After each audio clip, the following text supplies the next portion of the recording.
Namo Buddhaya.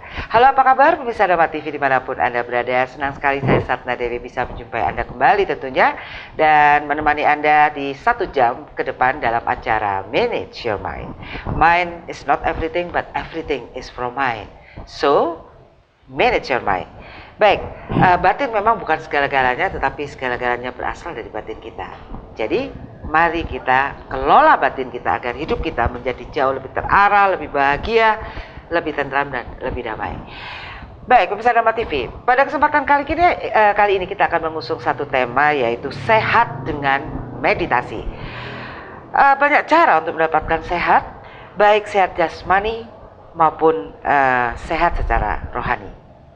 Orang sering melakukan cara berolahraga maupun senam jasmani, namun ada satu cara yang jarang orang mengetahui, yaitu meditasi. Adalah cara menuju sehat. Ya, baik, kita akan berbincang-bincang dengan narasumber kita yang luar biasa. Kita akan sapa dulu, beliau adalah Yang Mulia Bhikkhu Dhammawicayo Mahathera. Apa kabar, Bante? Ya, baik-baik saja. Sukihoto, Namo Buddhaya, indah dan indah sekali bila mana kita bisa menciptakan kebahagiaan dengan kemampuan kebijaksanaan kita masing-masing untuk mendapatkan sinar kebijaksanaan. Dengarkan dengan baik-baik apa yang akan kita jelaskan saat ini. Semoga kita mendapatkan input yang sangat berguna. Iya, baik Bante. Sehat dengan meditasi. Yang saya ketahui secara pribadi sebagai seorang bhikkhu, bhikkhu banyak melakukan meditasi ya Bante, dibanding mungkin dengan orang-orang awam seperti saya. Benarkah meditasi bisa membawa orang menjadi sehat, Bante? Sesungguhnya kita harus paham juga, karena banyak penyakit itu muncul karena cara berpikir kita yang salah. Pikiran-pikiran negatif itu tanpa kita sadarin akan memunculkan hormon-hormon yang tidak menyehatkan. Sedangkan mereka yang meditasi itu adalah membuang semua pikiran-pikiran negatif untuk menciptakan pikiran positif, bagaimana bisa menimbulkan rasa lebih tenang dan lebih damai lagi, lebih tinggi lagi. Dari situlah ketika pikiran kita sudah tenang, itu bisa mengobati berbagai macam penyakit untuk diri kita. Sudah banyak mereka-mereka yang terkena kanker lah, penyakit apapun juga bisa disembuhkan ketika mereka sungguh-sungguh serius melatih meditasi melawan penyakit itu. Akhirnya dia akan tersembuhkan. Sehingga dengan demikian itu sudah ada banyak buktinya. Sebagai contohnya, ceritanya guru saya, Ajahn Tate, waktu di Thailand sana. Beliau umur 75 tahun dikatakan kena kanker stadium 3 misalkan. Dari mana di paru-paru. Dari mana kanker? Kan beliau juga meditasi terus ya Bante? Nah itu begini, bisa juga karena satu, dia kan masuk hutan, keluar hutan, masuk hutan, keluar hutan, di gua-gua macam-macam. Bisa juga di sana kan terlalu lembab, ya karena manusia kan kalau meditasi itu senang tempat yang dingin. Tapi ternyata itu tidak cocok dengan parunya dia. Jadi atau dengan karma buruknya yang berbuah? Bisa juga, kalau ada karma buruk itu aja kombinasinya lah. Jadi ada karma tertentu yang menyebabkan dia harus menerima seperti itu. Tetapi ketika dia sudah sakit ini ke dokter, diperiksa, dikatakan tinggal 2 bulan lagi. Ketika dia di rumah sakit, dokter bilang saat ini tidak ada obat yang lebih bagus. Satu-satunya hanya di kemo. Lalu guru saya tidak mau di kemo. Itu racun yang tidak bisa menyembuhkan juga. Lalu gimana sebaiknya? Ya, Bante tunggu di sini, saya hanya bisa membantu untuk meringankan sakitnya. Ketika sakit, kita harus kasih obat untuk meredakan sakitnya itu. Hanya menunggu itu aja. Iya, itu aja caranya. Ya kalau gitu aku nggak mau lah, saya pulang aja. Dia pulang ke hutan lagi, meditasi terus, serius.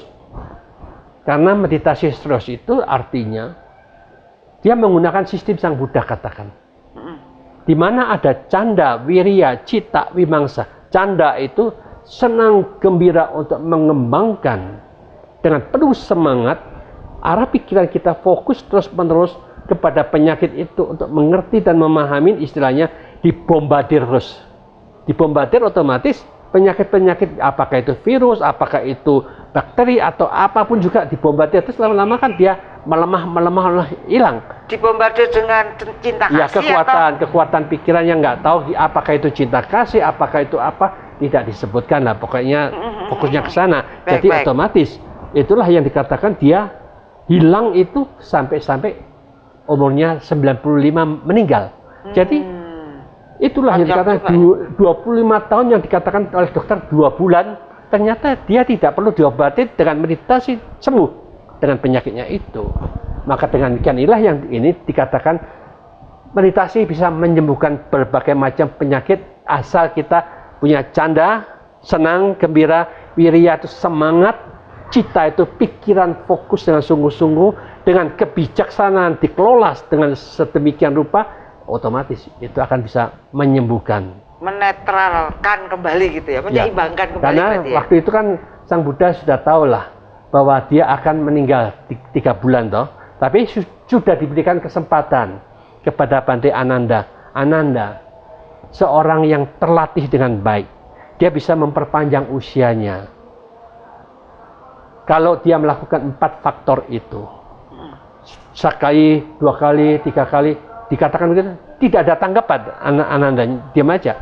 Lalu ada kekuatan yang tidak senang sama Sang Buddha, Bante, sudah waktunya Bante untuk meninggalkan dunia ini, karena sudah apa yang Bante harapkan sudah terwujud. Silakan Bante cepat-cepat pergi. Nah itu, jadi dia ketakutan aja. Sang Buddha punya ajaran hebat toh, jadi dia takut mau dihancurkan dengan cara supaya kalau Buddha kan seolah-olah ajaran hilang gitu. Nah itu Sang Buddha katakan, hai Mara, kamu sesungguhnya tidak bisa melakukan seperti itu, tidak bagus. Tetapi karena waktu saya akan tiba, ya akan saya umumkan kepada yang lainnya nantinya. Hanya setelah para biku kumpul, baru Sang Buddha kan, nanti 3 bulan lagi aku akan parinibbana. Nah itu jadi semuanya sudah diketahui oleh Sang Buddha, saya akan meninggal 3 bulan lagi. Tetapi kalau dia diminta untuk silakan Bante, demi kasih sayang, demi membantu, bisa menyabarkan, mohon Bante bisa mempertahankan hidup ini lebih panjang demi untuk kesejahteraan dan kebahagiaan semua makhluk. Nah kalau ada permohonan seperti itu, ya mungkin dia siap untuk menjalankan. Nah, itulah. Jadi itulah yang namanya kekuatan itu juga harus bisa dikembangkan, dilaksanakan oleh siapapun juga, tidak pandang bulu hanya Sang Buddha, tetapi siapapun yang melatih pikirannya, dia bisa mencapai kebebasan, bebas dari penyakit, sembuh dari penyakit, dan bisa lebih sehat dengan meditasi itu. Ya, itu tadi yang saya tangkap adalah kebijaksanaan seorang Buddha ya, Bante. Ketika beliau tahu bahwa mungkin misinya di saat itu sudah selesai gitu. Harus ada juga yang meneruskan, orang-orang lain juga yang meneruskan. Toh hidup ya begitu itu gitu, sudah selesai nih gitu ya, yang misi saya sudah selesai gitu ya. Mungkin jadi di dalam alam pemikiran saya ya Bante. Tapi unsur apa sih di dalam meditasi sehingga bisa menyehatkan Bante? Unsur apa? Ada unsur apa? Sesungguhnya ini memang serba repot ya, tidak ada ilmiah yang menjelaskan secara detail.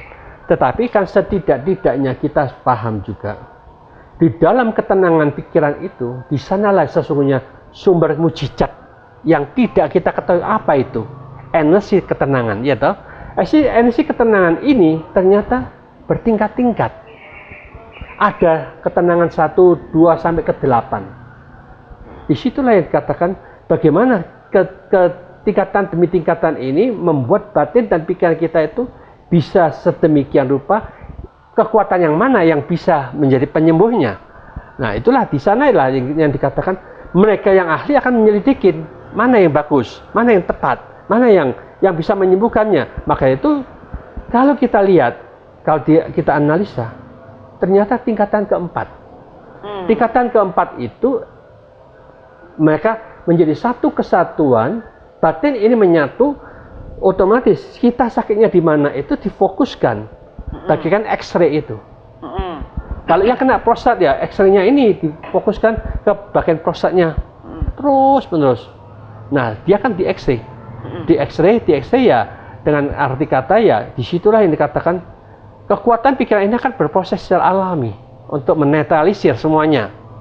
Organ-organ yang tidak beres itu. Kita kanker di dada atau di paru-paru atau dimanapun juga, ya begitu.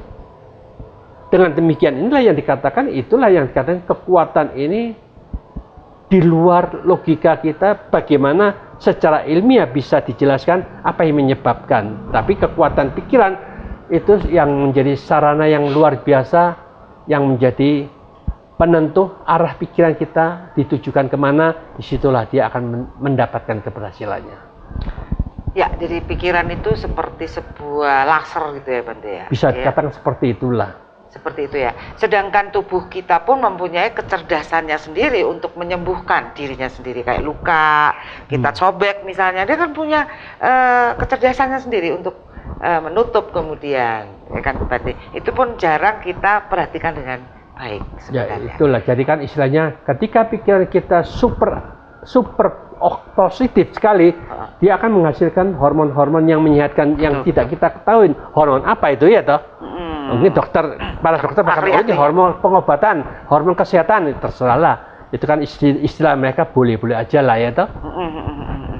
Ya, untuk mengenal diri sendiri bahkan banyak sekali dibutuhkan dokter-dokter spesialis ya Bante. Khusus mata aja gitu. Mata nggak ngurusin jantung tuh, khusus jantung lagi. Sedangkan kita sebagai masyarakat awam justru berkenalan dengan tubuh kita ketika kita sakit. Nah itu kadang-kadang saya malah bersyukur. Oh sakit tuh ya, saya jadi kenal sama lambung saya nih. Oh saya kenal dengan jantung saya, paru-paru saya. Justru pada saat itulah kita berkenalan dengan segala sistem yang ada di dalam tubuh kita. Baik, sehat dengan meditasi kita akan lanjutkan setelah satu ini.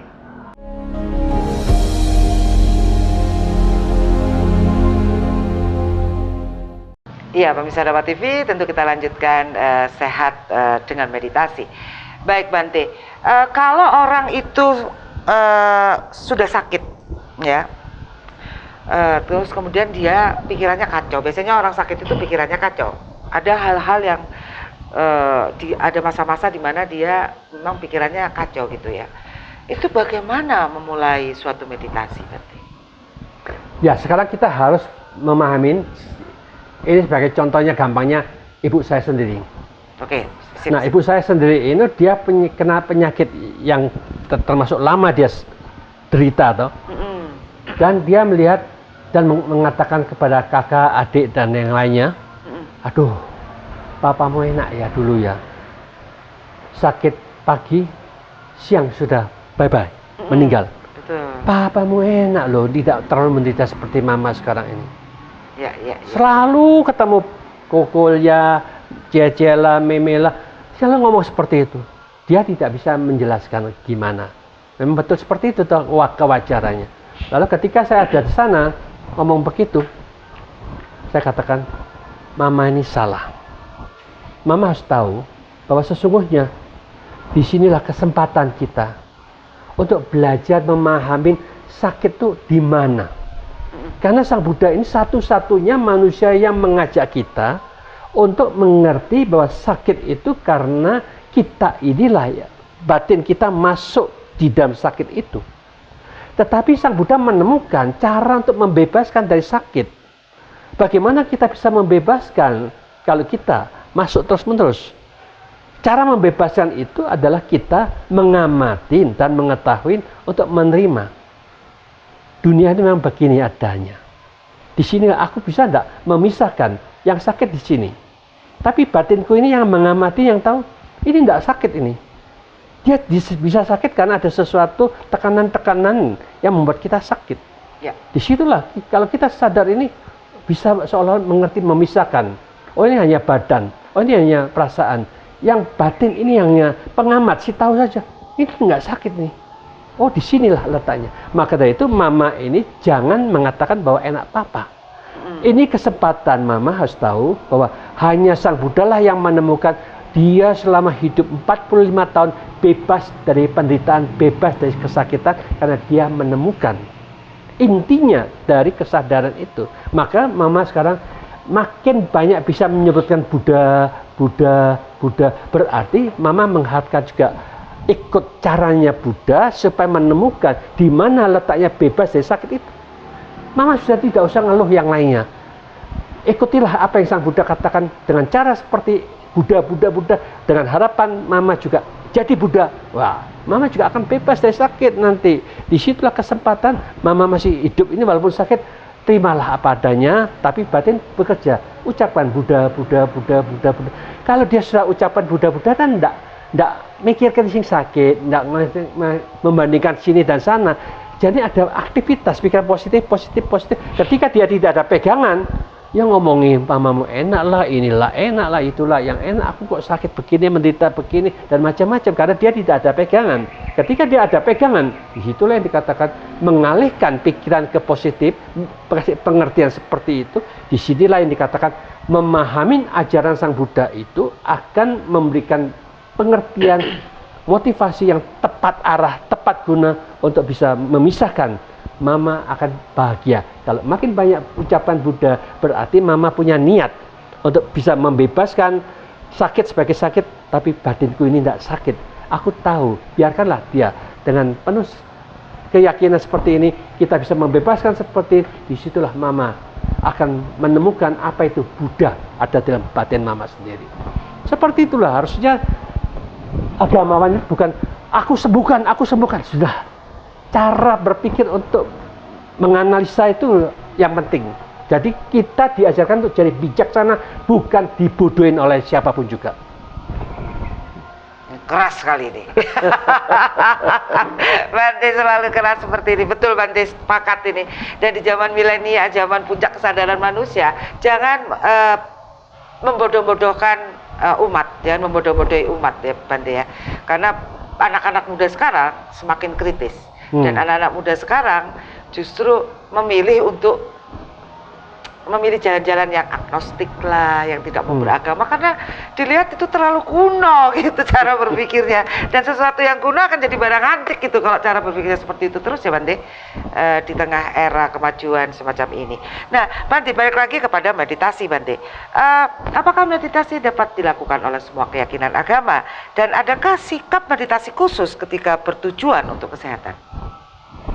Sesungguhnya kita harus katakan bahwa untuk tujuan kita sehat seharusnya sangat simple, karena kan sudah sering saya katakan, di mana munculnya pikiran positif, itulah sesungguhnya yang mampu memproduksi hormon-hormon yang menyehatkan kita.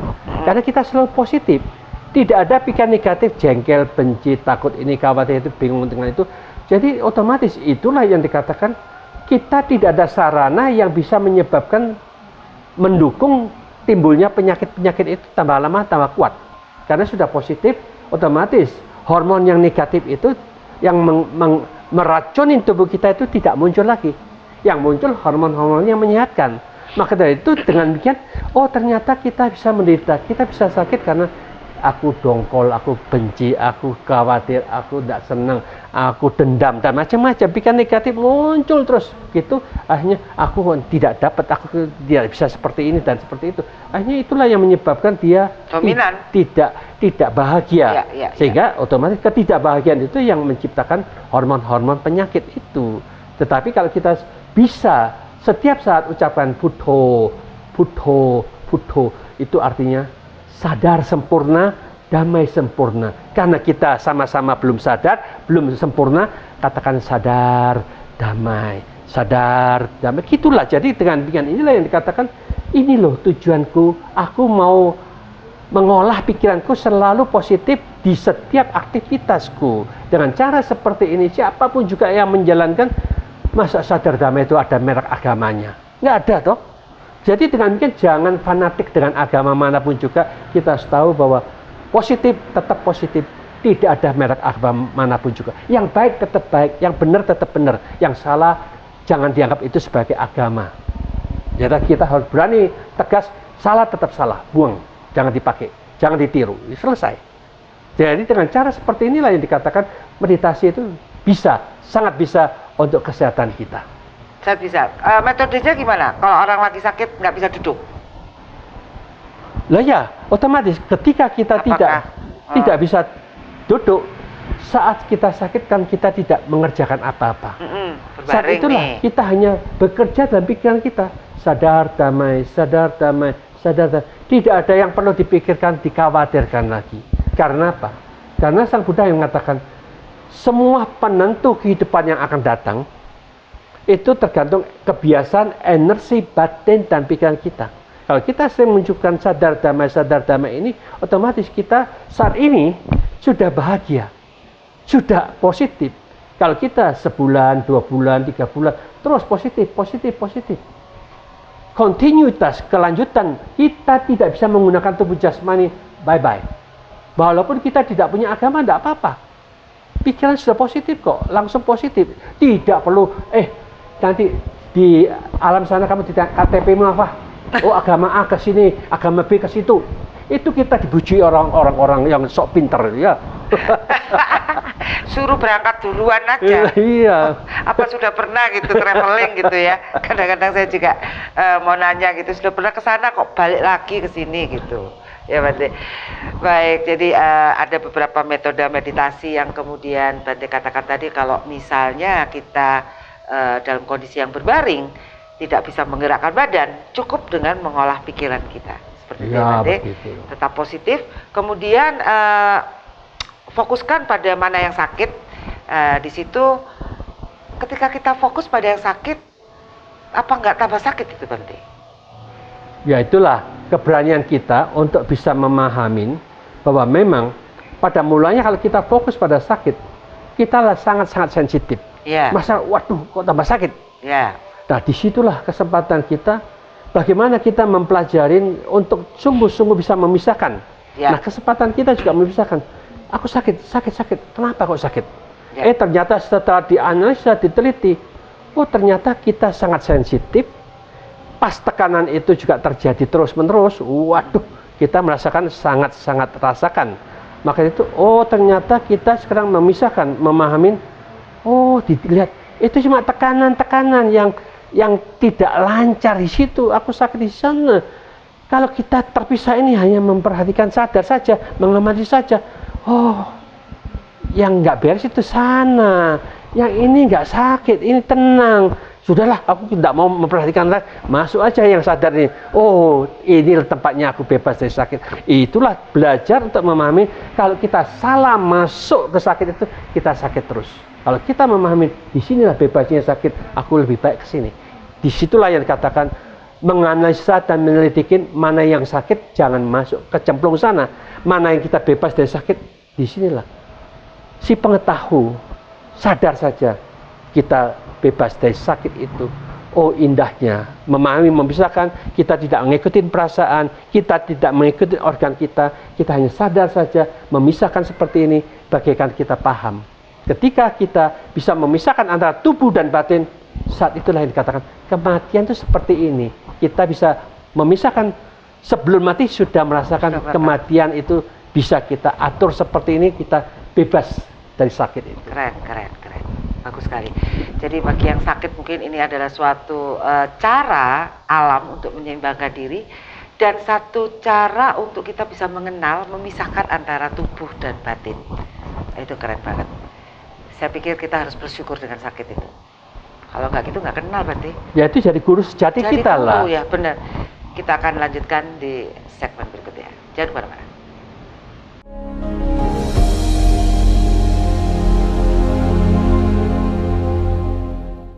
Ya, apa kabar Bapak-Bapak, Ibu-Ibu, pemirsa Dhamma TV, Saudara Dhamma Sedama juga. Bagi Anda yang baru saja memutar channel Dhamma TV, saya berharap bahwa Anda terus mengikuti dan banyak belajar di sini seperti juga saya tentang bagaimana mengenal diri kita, sejati kita, dan tentunya akan membawa kita ke arah tujuan yang jauh lebih jelas, lebih murni di Dhamma TV ini. Meditasi untuk kesehatan. Baik, Bante, apakah melalui meditasi bisa untuk menyembuhkan kesehatan orang lain? Atau bagi saudara-saudara sedama, saudara-saudara di pemirsa Dhamma TV yang saat ini mungkin sedang mendampingi entah orang tua yang sakit, entah anak yang sakit, seperti itu, Bante. Gimana? Apa yang harus dilakukan? Karena kesabaran ini juga harus dua-duanya ini, yang sakit dan yang nunggu ini, Bante. Ya, itulah sesungguhnya sangat bagus kalau kita tahu bahwa kita sedang menunggu orang tua kita, mungkin kakek nenek kita, atau kita menjadi suster. Nah, saat itulah yang dikatakan kita harus belajar bagaimana untuk memberikan satu motivasi, memberikan pengertian, memberikan hiburan kepada yang sakit itu, supaya dia paham bahwa bagaimana kita bisa memahami ini. Otomatis kita harus tahu apa yang Sang Buddha ajarkan, karena di dalam doa-doa untuk kesembuhan itu kita baca yang namanya Bujangga Sutta. Bujangga Sutta itu di situ sesungguhnya adalah ilmu yang sangat dalam, cara menata pikiran kita supaya kita ini bisa memahami dan mengerti apa itu maknanya. Karena Sang Buddha hanya memintakan bagaimana kita bisa menggunakan kesadaran kita untuk menganalisa antara tubuh dan batin kita, dan bagaimana kita bisa memahami itu, yang mana bisa membuat kita timbulnya rasa senang, gembira dan bahagia. Ini harus diulang berulang-ulang, fokus terus untuk menganalisanya itu, sehingga timbullah rasa senang, akan memancing ketenangan akan muncul. Ketika ketenangan muncul itu, kesadaran kita masuk di dalam ketenangan, itu akan membuat kita konsentrasi terbentuk. Ketika konsentrasi terbentuk, curahkan semua energi kesadaran kita masuk dalam konsentrasi itu untuk menemukan yang namanya ekagata cita, pikiran menyatu di dalam pikiran. Di sanalah yang dikatakan keseimbangan batin. Di situ kita akan tidak merasakan sakit apapun juga, akan kita terbebaskan dari semua penderitaan. Dengan tahap seperti inilah yang dikatakan kita melaksanakan, mengikuti ajaran-ajaran yang tinggi, mengolah pola berpikir kita yang sangat-sangat hebat, karena beliau adalah ahli pikiran, sehingga kita ikutin cara keahlian beliau. Karena apapun yang diajarkan itu bukan kita diminta percaya, kita diminta untuk bersama-sama untuk menyelidikin ke dalam diri kita bagaimana arah kesadaran kita, bagaimana untuk menganalisa tubuh dan batin kita, bagaimana kita bisa berulang-ulang menganalisa semua ini untuk bisa memancing timbulnya rasa senang gembira itu. Ketika senang dan gembira masuk dalam senang dan gembira itu, kita akhirnya pada satu saat akan timbulnya rasa ketenangan muncul. Curahkan semua energi masuk dalam ketenangan, dan akhirnya menjadilah konsentrasi. Ketika konsentrasi muncul, kita fokus masuk dalam konsentrasi itu, akan mengakibatkan masuk yang lebih dalam menjadi ekagata cita. Pikiran menyatu padu di dalam pikiran kita sendiri. Disitulah pemusatan terjadi. Di sanalah yang dikatakan hilangnya sakit-sakit kita, lenyap karena kita sudah tidak dipengaruhi oleh perasaan, tidak dipengaruhi oleh tubuh jasmani, seolah lepas, hanya ada sadar, sekedar sadar. Di sanalah yang katakan ajaran ini sangat tinggi dan sulit didapatkan, tetapi kita katakan seperti itu. Marilah kita bersama-sama, kalau kita masih belum tahu, alangkah indahnya inilah ajaran Buddha. Ucapkannya suruh yang sakit, Buddha, Buddha, Buddha, karena beliau satu-satunya tidak pernah menderita. Kita pun juga ingin tidak menderita, tidak sakit lagi. Ucapkan terus-menerus Buddha, Buddha, Buddha. Di mana munculnya pikiran positif, kita akan hilang ketakutan, hilang kesakitan, hilang penderitaan kita. Yang ada hanya Buddha, Buddha, Buddha. Lebih kuat, lebih kuat, lebih kuat. Pasti yang negatifnya itu lenyap. Yang ada hanya Buddha saja. Disitulah yang dikatakan cara untuk memindahkan yang sakit menjadi yang baik, sehingga pikiran kita menjadi lebih bahagia, kita lebih memusat, kita tahu bahwa harapan kita bagaimana untuk bisa membebaskan dari penderitaan dengan harapan mengikuti cara Sang Buddha, menemukan seperti itu. Karena kita kalau mengikuti yang dalam tadi itu, wah kita tidak mengerti, lebih baik ucapkan aja Buddha, Buddha, Buddha, akan menjadi sesuatu yang sangat-sangat efektif untuk bisa mengurangi pikiran masuk ke sakit. Lebih baik pikiran masuk Buddha, Buddha, Buddha, sakit dihilang, yang masuk ke sakit dikurangin, yang yang banyak ke Buddha, otomatis makin lama dominasi Buddha kuat, yang sakit akan hilang. Seperti itulah arah pikiran kita masuk ke Buddha. Berbeda lagi. Hasilnya bukan sakit. Ya, Bante, kata-kata Buddha itu apakah seperti sebuah mantra gitu? Misalnya saya ganti dengan tahu misalnya gitu. Apakah sama fokusnya? Tidak bisa ya, kan kita harus tahu juga. Makna berarti. Kita harus memahami Buddha itu, beliau itu punya guru, punya murid yang sangat banyak, tak terhitung banyaknya. Ketika beliau mengajarkan di surga tingkat kedua, yang dengarkan itu triliunan, yang mendengarkan para dewa-dewi dan Brahma. Dan ketika selama 3 bulan itu yang mencapai kesucian, katanya sih 800 miliar. Jadi sekarang penduduk dunianya 7 miliar. Jadi di alam bahagia itu para dewa-dewi itu yang jadi umat Buddha yang suci-suci itu banyak sekali. Jadi kalau kita ucap Buddha, kan kesempatan mereka yang banyak itu membantu kita kan bisa. Karena dia ucapan Buddha. Oh, orang ini minta tolong sama sang Buddha toh. Jadi dengan demikian ketika dia lewat ini, aku mau melihat dunia, siapa yang bisa saya bantu? Ini kok berkali-kali ucap Buddha, apa sih perlunya? Oh, dia butuh kesembuhannya. Saya bisa bantu enggak? Oh, dia kekurangan air ini. Oh, dia kekurangan panas. Oh, dia kurang ininya. Dengan kekuatan tekadnya dia memancarkan kekurangannya masuk ke tubuhnya, netral, jadi sembuh lah, seperti itu. Jadi kita harus tahu, bukan kata-kata tahu itu buat tempe. Tahu. Jadi itu pinnya ya? Pinnya itu. Itulah maksud saya, Bante. Nggak semua, kan tadi kan untuk memfokuskan. Iya itu. Kan tadi untuk memfokuskan, dan pinnya dong ada masuk. Lah ya kita harus tahu lah maknanya lah. Itu apa, kenapa kok kita menyebutkan Buddha, karena beliau begitu banyak muridnya, siswanya yang tak terhitung banyaknya, itu otomatis kekuatan kemampuan itu mereka para dewa-dewi itu yang bisa membantu itu sangat banyak, kesempatan mereka bisa membantu kita. Kalau kita ngikutin kata-kata yang lain, opo iku nggak ngerti ngapain, tahu tempe. Berarti kan bukan yang penting fokus kan, Bante. Kan kita bisa fokus pada fokus satu dengan kata-kata itu. Dengan kata-kata yang bermakna, dengan kode sandinya itu tadi ya. Itu baru bisa masuk nih, Bante. Baik.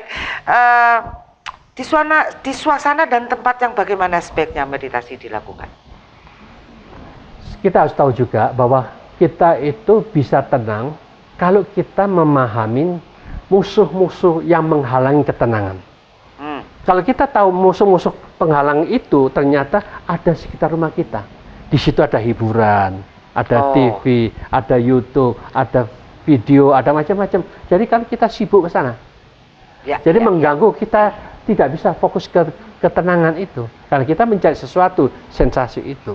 Maka itu kalau kita mendapatkan sensasi itu masa sudah cukup, waktu kita terbuang di situ. Maka itu kita nggak akan damai.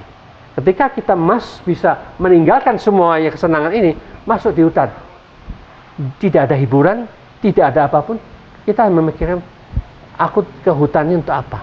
Untuk meditasi saja, untuk mengembangkan spiritualku, batinku. Aku harus fokus dengan sungguh-sungguh, tinggalkan semuanya, karena kita mau mencari ketenangan, kedamaian, dan kemurnian batin dan pikiranku.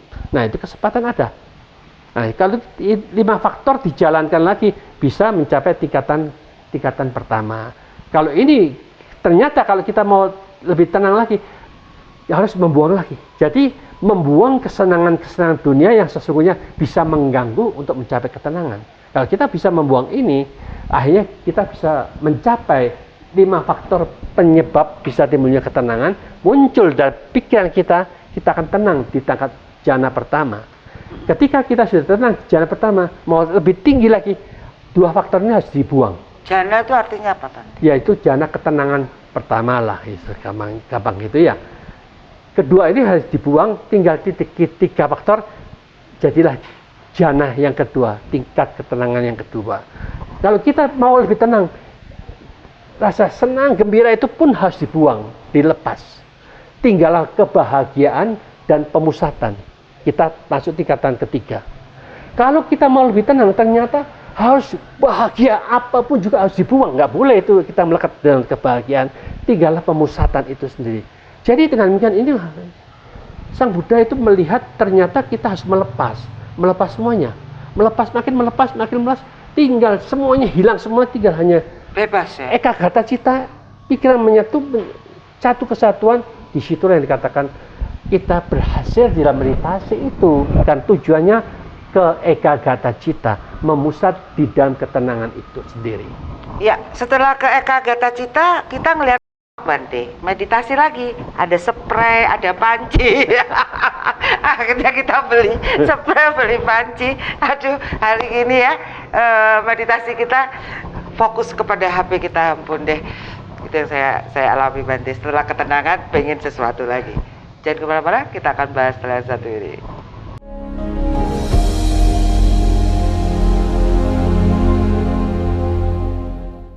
Ya, baik, Puja Dhamma TV masih di meditasi ya, sebagai sarana untuk kita menjadi sehat. Iya Bante, itu tadi setelah mencapai yang disebut ketenangan sempurna, mungkin seberapa lama sih kita berada di situ dengan banyaknya sekali. Satu contoh saya deh Bante, ngelihat banyak dagangan di sini, foto spray, foto panci misalnya. Ya sesuai dengan kebutuhan aja, tapi kita tidak sampai harus berutang kanan kiri. Bagaimana pikiran orang-orang zaman sekarang ini? Ya inilah yang dikatakan, kita harus tahu masalah di dunia ini ternyata bersumber dari 3 faktor. Keserakahan manusia. Siapapun yang berjudi kan ingin kaya. Ya. Ternyata yang berjudi itu, yang kaya itu adalah bandarnya. Yang ikut judi kalah. Maka dengan melihat seperti ini, sebaiknya penjudi itu jangan ikut judi. Kalau dia mau jadi penjudi, jadilah bandarnya. Jadi pasti dia menang toh. Karena semua permainan itu yang online itu kan bisa diatur oleh mereka, dikomputerize. Jadi kapan kita bisa menang kalau memang semua sudah diatur sedemikian rupa? Pasti kalah kita. Untuk keuntungan bandar. Ya, maka dari kalau sudah pasti seperti ini, ngapain kita lanjutkan? Maka dari itu kita jangan terlalu serakah. Kalau serakah itu karena kita kalau kita pintar melihat, oh saya menang bandar, aku jadi pemain ya ikut main. Tetapi kalau aku mau jadi kaya, jadilah bandar yang sesungguhnya, aku pasti menang. Boleh nggak? Nah, otomatis. Kalau kita jadi bandar, banyak yang menderita gara-gara aku. Karma nih. Nah, itu kan tidak bagus, jadi karma buruk untuk kita selanjutnya. Maka itu jadi penjudi itu Sang Buddha katakan jangan dilakukan. Apapun juga, jadi bandar jangan dilakukan, jadi pemain juga jangan dilakukan. Jadilah orang yang sungguh-sungguh netral untuk bisa bagaimana mengembangkan secara wajar untuk mencari jalan untuk bisa mensejahterakan yang lebih baik, lebih makmur, dan lebih bahagia. Itu gimana caranya, kita cari. Jadi teknologi ini benar-benar menjauhkan kita dari Tuhan, cerita Tuhan yang diceritakan oleh ajaran-ajaran dulu. Apakah itu menjadi jauh lebih baik? Apakah itu akan melahirkan manusia yang jauh lebih bertanggung jawab, berkesadaran? Atau masuk ke zaman kegelapan yang lebih parah? Menurut Bante gimana? Sesungguhnya begini ya, kalau kita secara jujur, bahwa kita menderita itu sumbernya keserakahan, kebencian, dan kebodohan. Ini loh penyebab kita menderita. Mau tidak menderita, ini harus disingkirkan, dikurangi, dilemahkan. Keserakahan kita dilemahkan, kebencian dilemahkan, kebodohan dilemahkan, dengan cara kita harus bagaimana beramal, bagaimana kita cinta kasih, bagaimana kita dengan kebijaksanaan untuk menetralisir penyakit ini, untuk menyembuhkan. Obatnya ini dana, sila, samadhi. Jadi dengan mungkin tahu, oh ada obatnya ini, penyakit kita itu obatnya ini. Kalau obatnya tidak pernah dijalankan, tidak pernah dipakai, tidak pernah diombe, ya orang itu tetap sakit terus. Jadi itulah yang dikatakan siapapun yang mengajarkan tidak jelas, ngambang semuanya, selama itu masih buta semuanya, kasihan. Jadi yang pembicaraan buta, muridnya buta, yang pembicara muridnya juga buta. Akhirnya siapa yang jadi pintar, bijaksana? Nggak ada yang bisa ditiru. Dana, sila, samadhi atau bhawana. Samadhi atau bhawana. Iya. Perenungan berarti ya. Ada Yaitu di dalam bhawana itu membangkitkan sesuatu yang bisa menimbulkan keindahan dalam batin dan pikiran kita. dengan bermeditasi. Iya. Luar biasa. Dan itu terjadi jikalau saat ini mungkin pemirsa ada yang sakit, itu mungkin adalah mungkin baru langkah pertama yang dilakukan, justru karena sakit Bante. Sebelum-sebelumnya nggak pernah, karena tersibuk yang ya, manusia itu gimana pun juga jangan menunggu sakit kita baru mau berbuat baik. Jadi sesungguhnya ketika kita masih sehat, kesempatan kita untuk berbuat baik lebih banyak. Kalau kita sakit, sulit, kita mau meditasi dengan sungguh-sungguh, ada gangguan, sakit ini, sakit itu, nggak enak toh. Ya. Otomatis kita tidak akan bisa menjalankan dengan sebaik-baiknya. Sebaiknya memang semenjak kecil itulah. Semenjak kecil itulah mereka harus diarahkan, diisi programnya. Bahwa kamu mau bahagia. Ternyata kita itu menderita gara-gara penyakit ini. Kebahagiaan itu bisa dilakukan kalau kita bisa mengurangi keserakahan dengan berdana. Ya. Mengurangi kebencian dengan sila kita atau cinta kasih. Orang yang punya cinta kasih tidak akan membunuh, tidak akan mencuri, tidak akan memperkosa dan macam-macam tingkah laku kita itu. Tidak akan caci maki, fitnah, itu kan sila. Maka itu, kalau kita untuk menyalahkan kebodohan, kita harus tahu akan pikiran kita dengan bhawana itu. Bhawana artinya apa tadi? Membangkitkan pikiran-pikiran energi yang memperindah batin dan pikiran kita supaya lebih cemerlang. Indahnya itu gimana? Supaya kita lebih bahagia itu gimana? Itulah yang harus dibangkitkan, dikembangkan secara pribadi. Kita harus tahu mana indahnya, mana bagusnya, mana pikiran yang sangat cemerlang itu. Jadi disitulah yang dikatakan bhawana itu membangkitkan energi yang sangat indah dan penuh kebahagiaan di dalam batin kita masing-masing. Dengan cara seperti ini, itulah yang namanya agama, ada teorinya. Tapi kalau teorinya ini tidak tahu prakteknya, harus jalankan gimana, ngambang, bingung dia. Itulah banyak agamawan seperti itu. Kalau dia bingung dan ngambang, dia juga tidak pernah menjalankan. Karena memang nggak tahu apa yang harus dijalankan. Hasilnya apa? Hasilnya ya seperti yang orang-orang datang ke sini, kebanyakan dari agama tetangga juga gitu. Mereka sangat gesit, lincah, liar pikirannya, amburadul, banyak yang dipikirkan, kacau balau terus, stres mereka. Tapi mereka tidak sadar, dia dari dulu sudah 45 tahun lebih gitu ya, gitu terus seperti itu. Memang dari sono. Jadi yang disalahkan sananya. Jadi dia tidak tahu bahwa pikiran itu bisa dilatih, pikiran itu bisa diarahkan, pikiran itu bisa dikembangkan, pikiran itu bisa dibuat menjadi lebih indah, lebih tenang, lebih bersih. Itu gimana? Ada caranya, ada jalannya. Adakah perbedaan sikap bagi laki-laki dan perempuan dalam melakukan meditasi? Sebetulnya tidak ada perubahan. Kita meditasi tidak usah duduk sila. Kita meditasi dengan bangku atau di pinggir kasur juga boleh, duduk diam aja. Rileks, santai, perhatikan napas, keluar masuk, sentuhan-sentuhan angin yang sejuk dan hangat itu kita perhatikan. Di situ, di sanalah yang kata kalau kita masih bari permulaan, ucapkan put, tarik to, put to, put to. Jadi waktu tarik nafas put, keluar to, put to, artinya aku ingin mencapai kesadaran seperti Sang Buddha yang selalu sadar dan mencapai kedamaian di dalam batinku. Buddha itu seperti itu, sadar damai, sadar damai. Dengan cara seperti ini berulang-ulang, kita yakin iki loh saat temani aku yang ingin cari. Bukan dengan pikiran tiap hari aku dapat 1 triliun misalkan. Kalau dapat 1 triliun tambah stres nanti ya. Iya, ya apa yang terjadi ya? Kalau kita nggak bisa mengendalikan diri kita. Bante, waktu kita sudah sangat terbatas sekali. Mungkin Bante bisa memberikan saran dan penutup untuk pemirsa Bante. Para pemirsa Dhamma TV yang berbahagia, sesungguhnya kita harus berusaha untuk sadar akan diri kita masing-masing. Bagaimana kita menggunakan mata kita. Sadarilah apapun yang masuk itu. Apa yang muncul dalam pikiran kita. Apapun yang muncul dalam pikiran kita, jagalah tetap pikiran ini jernih, tenang dan damai. Di sana yang dikatakan, kita menggunakan samadhi atau meditasi dalam kehidupan sehari-hari dengan menggunakan mata kita. Demikian juga kita menggunakan telinga kita. Apapun yang kita dengarkan dengan penuh kesadaran. Masuk dalam pikiran kita, sadarilah dia masuk ke dalam pikiran kita. Bagaimana kita tetap bisa jernih, tenang dan damai. Disinilah yang dikatakan butuhnya usaha, butuhnya perhatian, butuhnya ketenangan itu dibentuk, diciptakan dengan telinga kita. Di situ pula yang dikatakan kita akan mampu menggunakan meditasi dalam kehidupan sehari-hari. Melalui hidung juga sama. Apapun yang masuk, marilah kita mulai sekarang masuk dengan penuh kesadaran.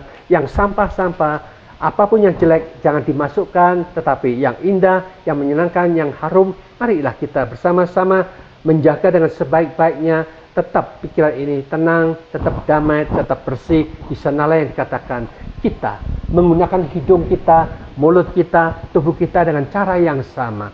Masuk sensasi apapun juga, sadari sepenuhnya, tetap menjaga pikiran tenang, damai dan seimbang. Itulah yang dikatakan berusaha terus-menerus menjaga perhatian di dalam batin dan pikiran tenang dan damai akan menjadi sarana kita. Di sanalah yang dikatakan kita telah menemukan yang katakan sadar, damai, kita terapkan dalam kehidupan kita sehari-hari. Di sini kita belajar kitab suci berjalan. Itulah yang dikatakan manusia memiliki agama di dalam diri kita masing-masing dalam cara menggunakan mata, telinga, hidung, mulut, tubuh, dan pikiran. Kalau kita jalan yang benar, sadar sepenuhnya, selalu damai dan bahagia, itulah kitab suci yang terbaik yang telah kita miliki di dalam diri kita masing-masing. Bukan di KTP, bukan di kepercayaan kita, tetapi kepandaian, mahir dalam menggunakan keenam indera. Itulah indahnya dunia akan terbentuk sedemikian indahnya kita bisa menciptakan surga di dalam batin dan pikiran kita, dalam kehidupan kita, dimanapun juga kita menciptakan selalu damai dan bahagia. Itulah manfaat agama yang sejati ada di dalam diri kita. Jangan ragu, jangan bimbang. Belajarlah cara menggunakan mata, telinga, hidung, mulut, tubuh dan pikiran dengan penuh kesadaran. Ciptakan selalu jernih, hening, tenang, damai dan bahagia. Jaminan jalan kebahagiaan dan terang akan menjadi milik kita bersama, karena ini bukan monopoli agama manapun juga. Kita bisa membentuk keindahan, kedamaian dan kebahagiaan bersama di dunia kita yang indah ini. Semoga semua makhluk hidup berbahagia. Sekian, terima kasih. Ya, terima kasih Bante. Baik, pemirsa Dharma TV, tentu menjadi jelas siapakah diri kita sebetulnya. Jadi bagaimana kita bisa mengelola batin kita untuk bisa menjadi jauh lebih sehat secara lahir ya maupun batinnya. Semoga informasi ini bermanfaat bagi Anda, dan tentunya saya Satna Dewi beserta kru Dharma TV mengucapkan banyak terima kasih. Mohon maaf jika ada salah kata. Kata akhir saya, semoga semua makhluk hidup berbahagia.